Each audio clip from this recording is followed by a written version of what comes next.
So let's start off with the first one in red over here. We have a 10-meter tall water tank that has an opening at the bottom, causing the water to spray out horizontally. So here's our little opening. And our height is 10 meters.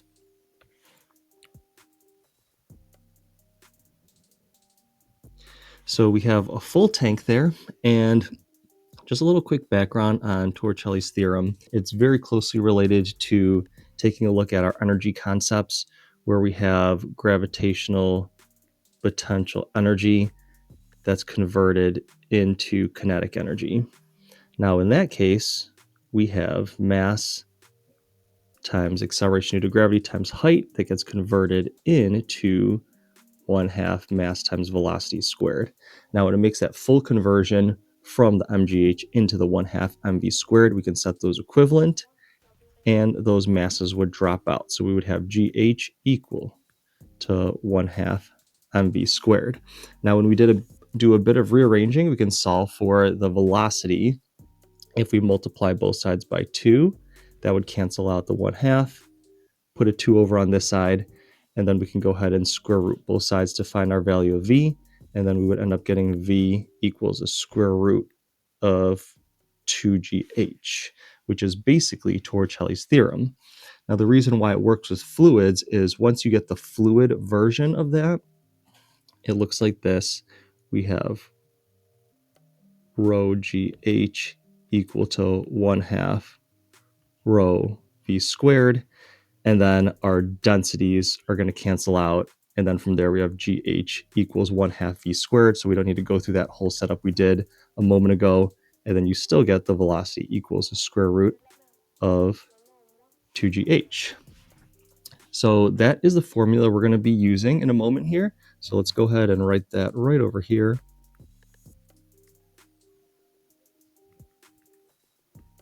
And then clear some room to work out our problem. All right, now for this problem, it's fairly simple because we have the air surrounding the container in all areas. So we just have the regular atmospheric pressure where there's just, 1 atm over here, and then when it exits, it's 1 atm over here. There's no pressure difference from the beginning to the end.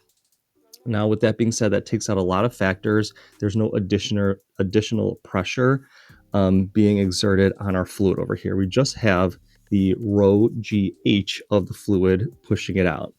And then that energy is going to be converted into the velocity.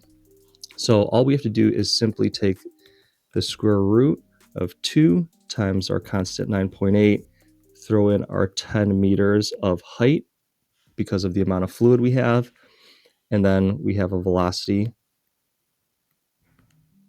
of 14 meters per second, okay? And we call that the speed of efflux, which is a bit of a strange word to pronounce, but that's basically our exiting velocity or initial velocity of the fluid as it's exiting the tank. So that pretty much covers it for the first one. Toricelli's theorem is a quick and easy solution for finding our 14 meters per second that we got here at the very end. Now, looking at our second problem, this one is much more complicated. We have a large container that's filled with 5 meters of water.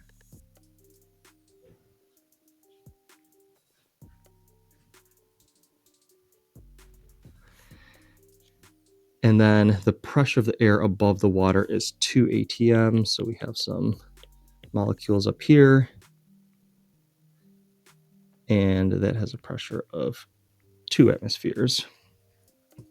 And then what speed does the water exit the bottom of the container? And then later on ask how far would it land if it were sitting on a 2-meter table. So we have a table right here.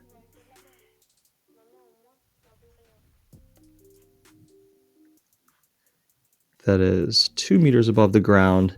And then we're going to have our water exiting eventually and then landing at a certain point. So what we want to do is find the velocity, the speed of the flux over here, and then eventually we're going to want to find some sort of delta x over here.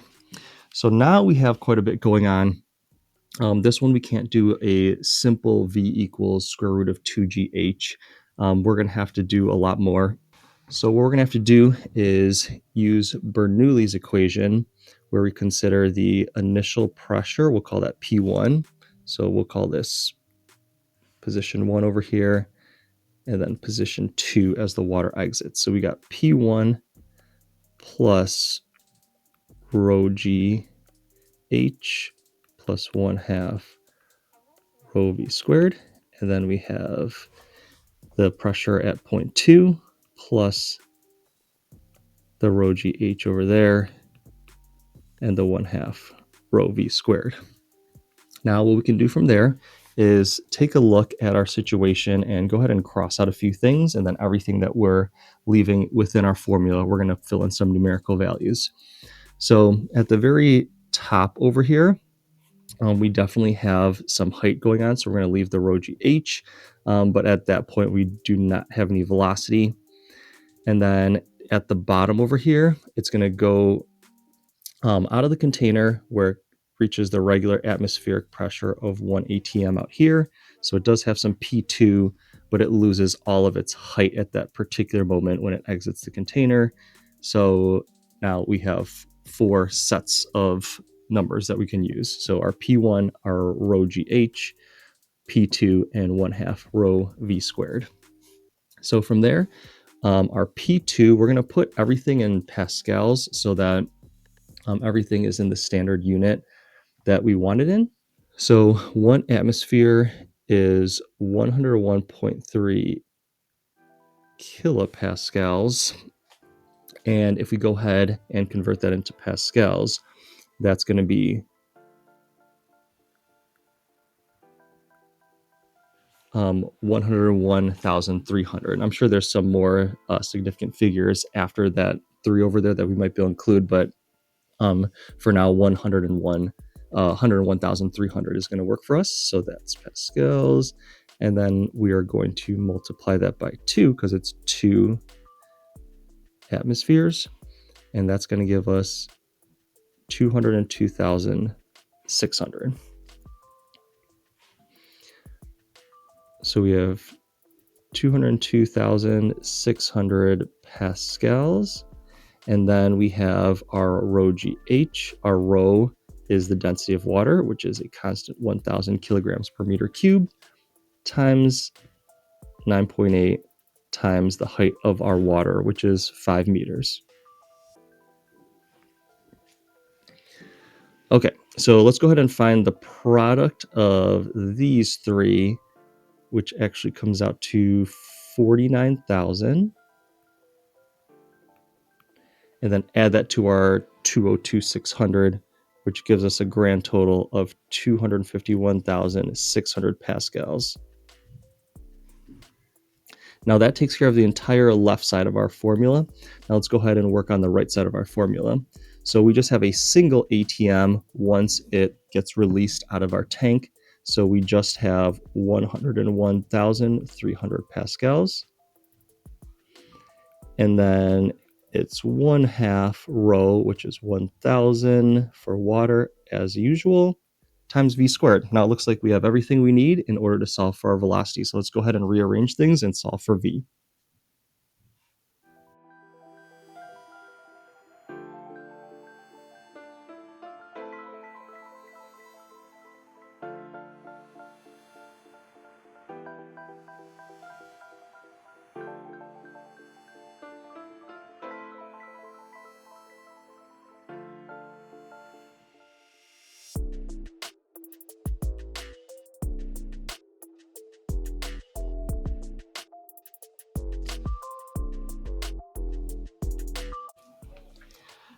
All right, so after doing a few algebraic steps, we just had to subtract our P1 And then we combine the 1/2 and 1,000 to be 500, and then finished off with 2 steps, dividing both sides by 500, and then taking the square root of the quotient of these two numbers. We have a velocity of 17.34 as our speed of efflux, which is our v right over here, which is our initial velocity exiting the tank.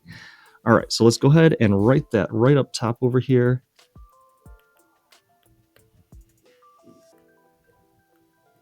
And then get to our second part of the question.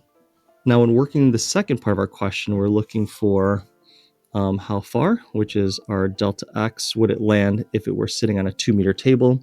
So we know it's getting ejected out of here with the horizontal velocity of 7.34 meters per second. Now, when we're working with projectiles, we have an x and y column. Everything in the x direction has no force at that point, so it's going to work as a constant velocity. And then everything in the y direction is affected by gravity, so that's going to have some accelerated motion. So we have a delta y of 2 here, so we can use the formula delta y equals VIT plus 1/2 AT squared. And that's going to be useful to us to solve for the time it takes to fall.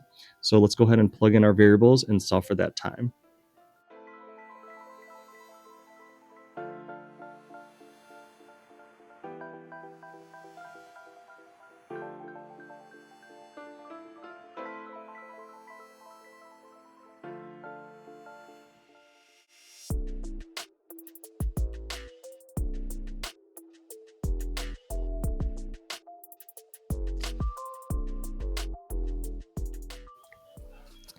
So we plugged in a couple of variables. Let me explain how I got them. So for our 2 meters, because it got displaced 2 meters downward, I put our delta y in as -2.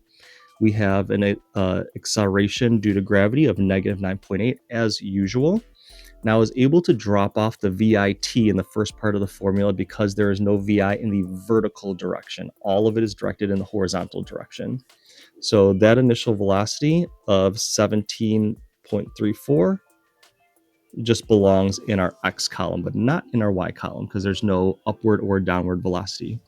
And then from there, just a couple steps of algebra, combining the 1/2 and -9.8 to -4.9, dividing both sides by that -4.9, and then finding the square root. So now we know that our fluid is going to be in the air for 0.64 seconds.